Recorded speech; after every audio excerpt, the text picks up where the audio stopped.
So as you can see the compound there in a picture. You can also see the Mancini's house. And so as you're going through, again, I want you to be looking at how Anita relates to the characters that we're talking about in the story, because she is the main character. Okay, everybody on page 1 with me? Yes? Are we good? All right. May I have some volunteers, as Brown is saying. We are preparing skits for Thanksgiving, 2 weeks away. Although the Pilgrims never came to the Dominican Republic, we are attending the American school, so we have to celebrate American holidays. It's a hot, muggy afternoon. I feel lazy and bored. Outside the window, the palm trees are absolutely still. Not even a breeze. Some of the American students have been complaining that it doesn't feel like Thanksgiving when it's as hot as the 4th of July. Miss Brown is looking around the room. My cousin Carla sits in the seat in front of me, waving her arm. Miss Brown calls on Carla, and then on me. Carla and I are to play the parts of 2 Indians welcoming the Pilgrims. Miss Brown always gives the not-so-good parts to those of us in class who are Dominicans. She hands us each a headband with a feather sticking up like one rabbit ear. I feel ridiculous.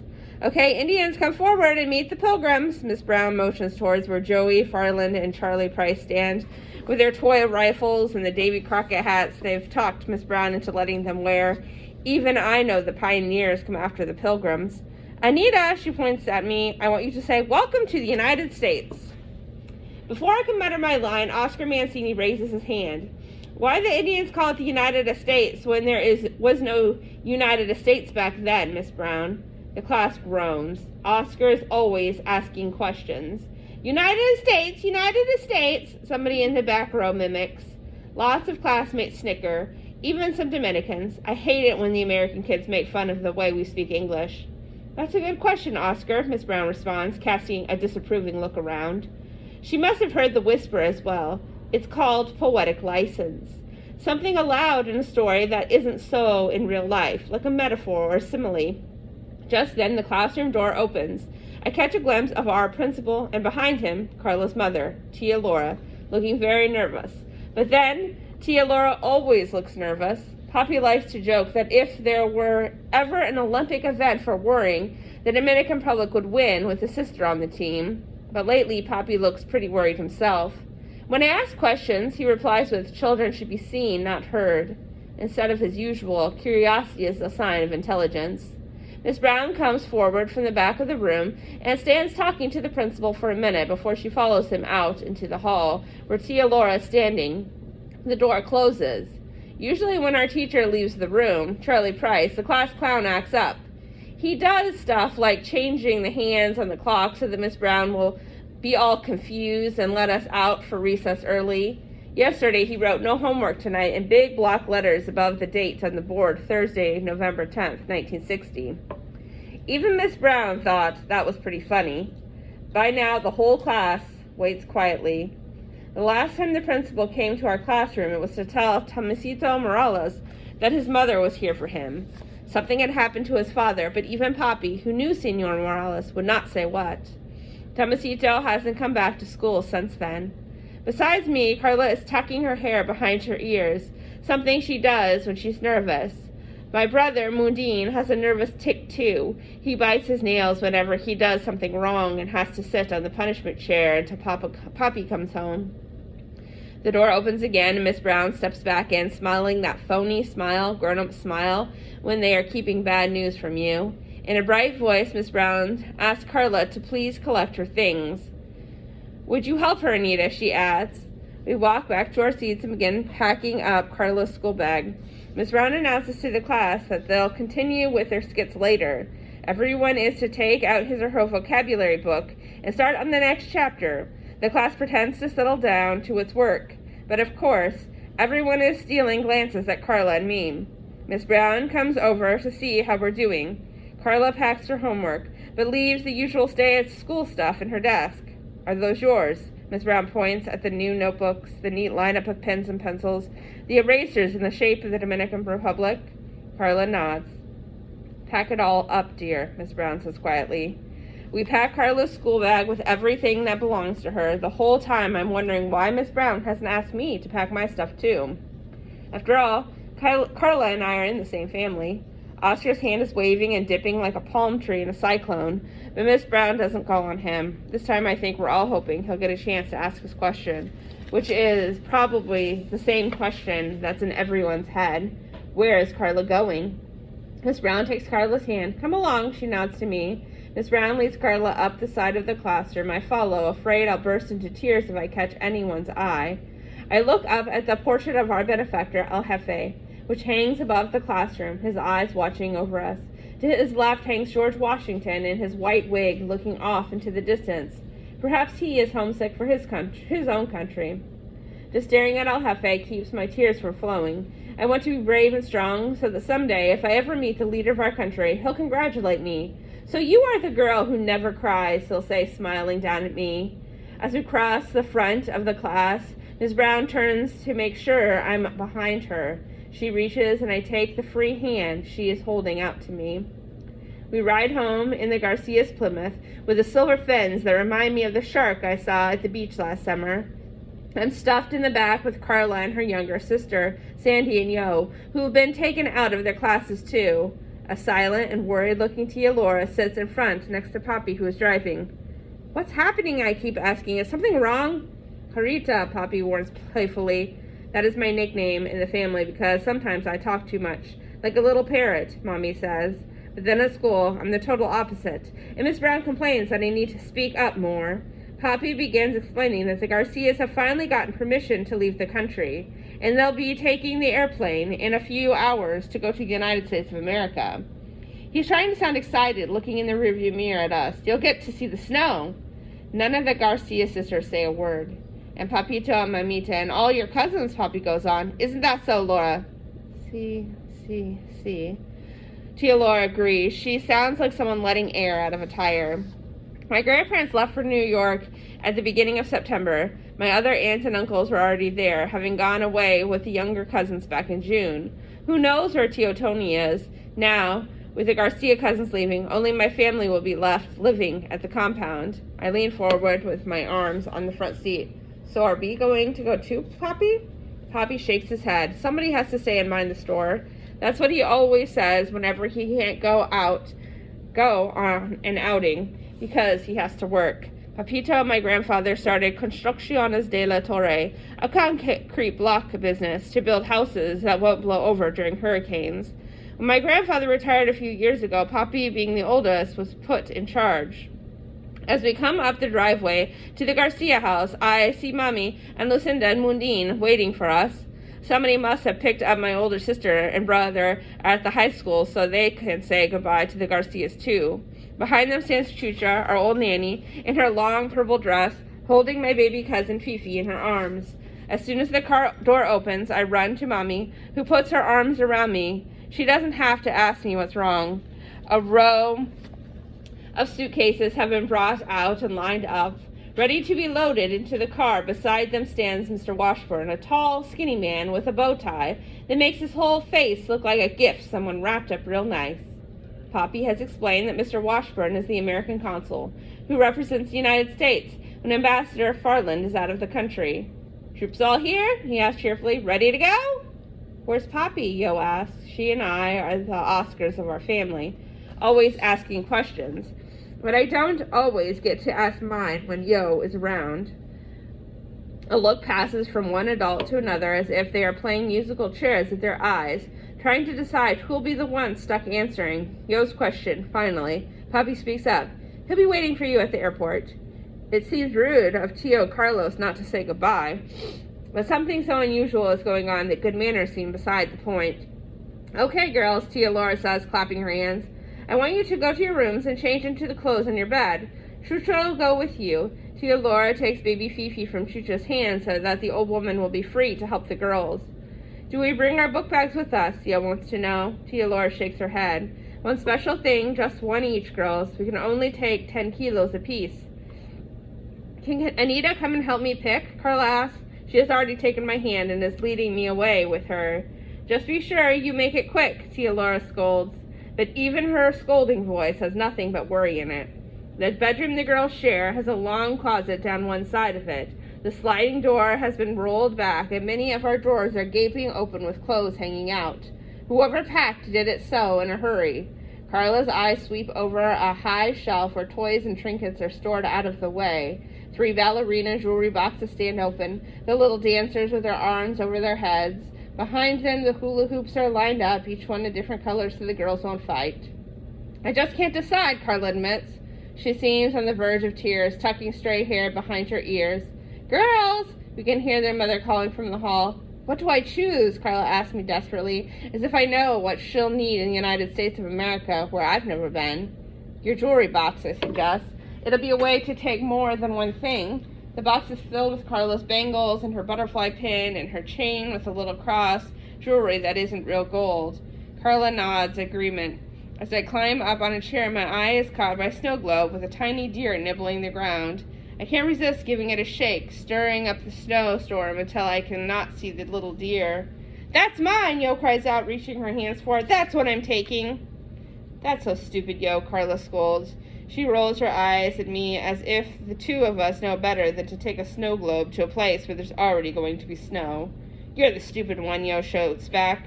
Soon the two of them are shouting. It doesn't take much to get 2 Garcia girls arguing. Their raised voices draw their mother to the room. If I hear another word, I'm going to leave you here and go to New York by myself, she threatens. Now choose what you want and change into your clothes. The car's ready for us. There is no more fooling around. On each bed, there is a petticoat and party dress ready to put on. The girls dress quickly. Out in the driveway, Mr. Washburn is already sitting in his big black car with a little American flag on the antenna. Poppy leans against the passenger side, talking to him through the open window. We're keeping Mr. Washburn waiting, Tia Laura scolds. She nudges the girls to say their goodbyes. Suddenly, Yo announces, I don't want to go. I want to stay with Tia Carmen. That starts a chain reaction. Me too, Sandy sobs, clinging to my mother. In Tia Laura's arms, Fifi begins bawling, reaching her chubby little hands for Chucha, who stands at the door with her arms crossed. I feel like crying too, but I know Mommy is counting on me to cheer up the Garcia girls. Girls, please, I can't take this right now, Tia Laura begins. But then she too bursts into tears.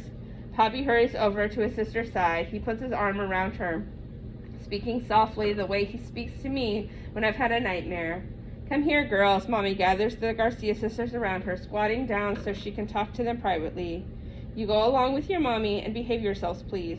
We'll be seeing you soon, I promise.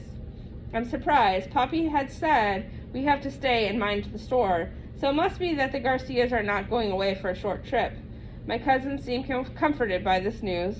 For a moment, it crosses my mind that maybe Mommy is just saying this to make them feel better, like telling my grandmother in Nueva York that Tio Tony is fine, so Mamita won't worry about my young uncle, whom we haven't seen in months.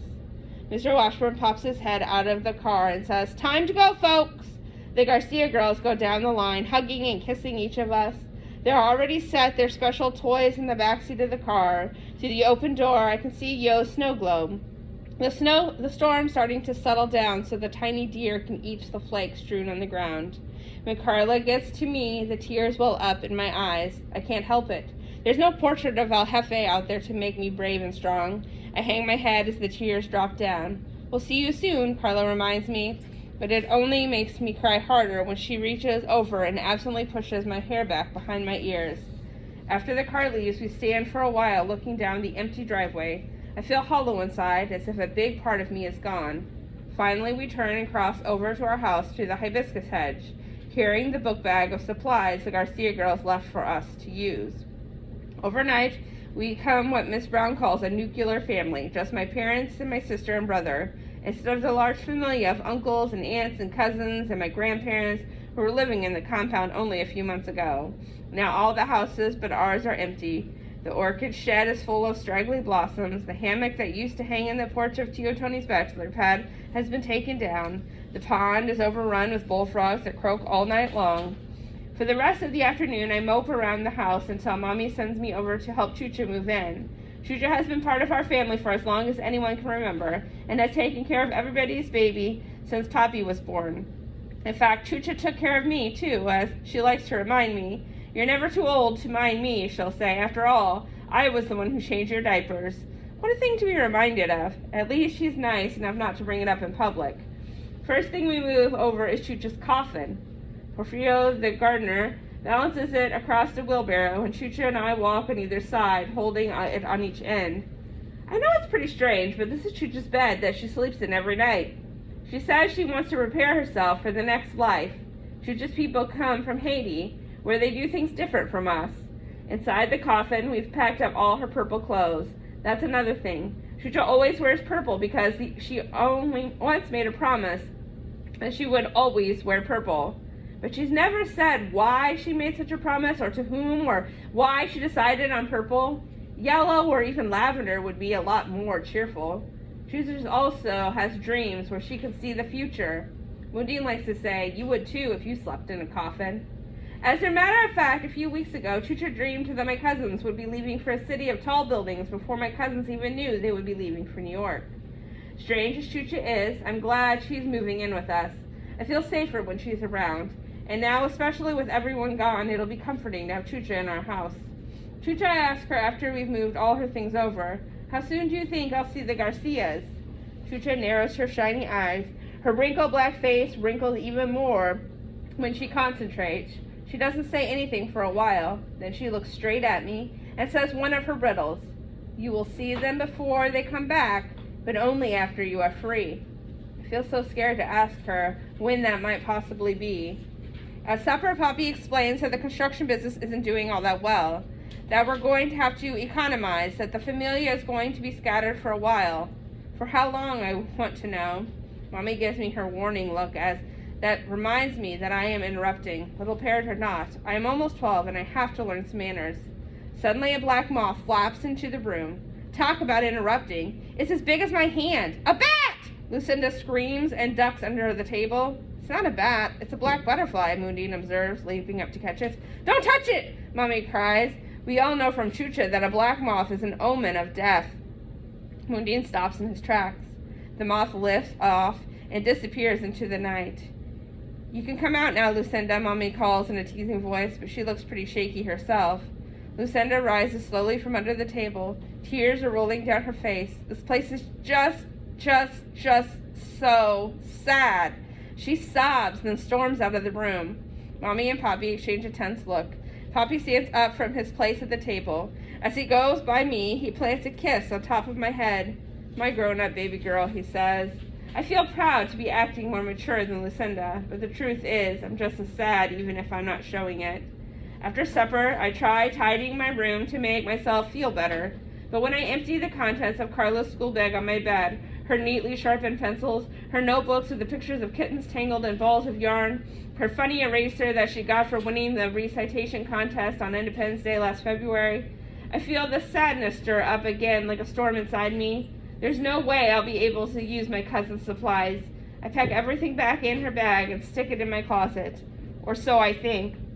A little later, I crawl into bed and jump right back out. I felt something hard, a cockroach or a scorpion under the covers. But when Chucha draws back the sheets, we find the eraser in the shape of the Dominican Republic. Okay, so if you want to go ahead and open up Classroom.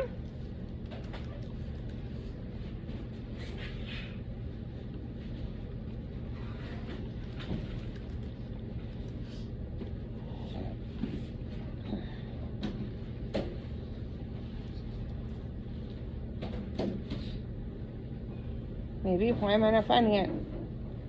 I don't know.